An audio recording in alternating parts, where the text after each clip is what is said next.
ভাই একটু রাখেন ভাই নারায়ণ না না না না ভাই ডাক নারায়ণ ভাই আসামিরা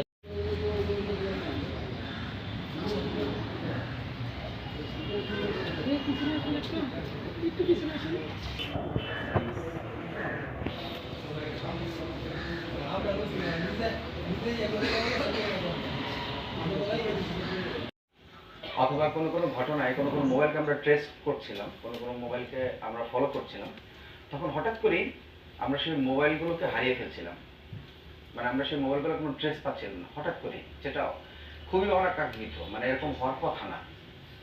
ঢাকা শহরে একটা মোবাইল রয়েছে, সেই মোবাইলটা খুব সহজে বর্ডারও পাস হওয়ার কথা না, বাট আমরা হঠাৎ করে মোবাইলটা ট্রেস পাচ্ছি না।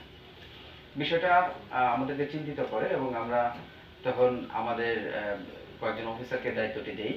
আমার পাশে আপনারা দেখতে পাচ্ছেন, স্পেশালি আমি দায়িত্বটা দিই। মাহমুদ এটা নিয়ে কাজ করতে থাকি।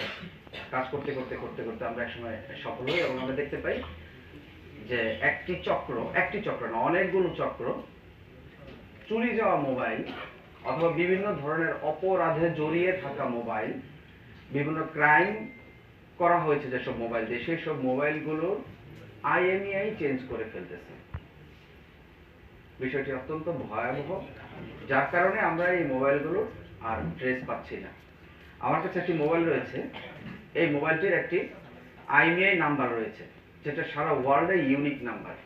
এই নাম্বারটা আর কখনো কোনো মোবাইলে আসবেও না, অন্য পৃথিবীর কোনো মোবাইলে এই নাম্বারটা থাকবে না। এই মোবাইলটার জন্য একটি মাত্র নাম্বারতে ধ্বংস হয়ে যাবে। এই মোবাইলের IMEI নাম্বার চেঞ্জ হওয়ার কোনো সুযোগ নেই। কিন্তু আমরা যে চক্রটিকে অ্যারেস্ট করতে সমর্থ হয়েছি, সেই চক্রটি এই মোবাইলটির, আমরা এরকম বেশ কয়েকটি মোবাইল উদ্ধার করেছি, এই মোবাইলটির IMEI নাম্বার চেঞ্জ করে ফেলেছে। এখন এই মোবাইলটিতে তার পূর্বের যে অরিজিনাল IMEI নাম্বার সেটি আর নাই। আর বর্তমানে এই মোবাইলে যে IMEI নাম্বারটি রয়েছে সেটি যদি আমরা আবার সার্চ দেই, খুঁজতে যাই, তখন দেখাচ্ছে যে এই নামে কোনো মোবাইল পৃথিবীতে নাই। তার মানে হলো এই মোবাইলটি দিয়ে যদি কোনো অপরাধ করা হয় বা এই মোবাইলটি যদি চুরি করা হয়, তাহলে এই মোবাইলটির IMEI চেঞ্জ করার মানে হলো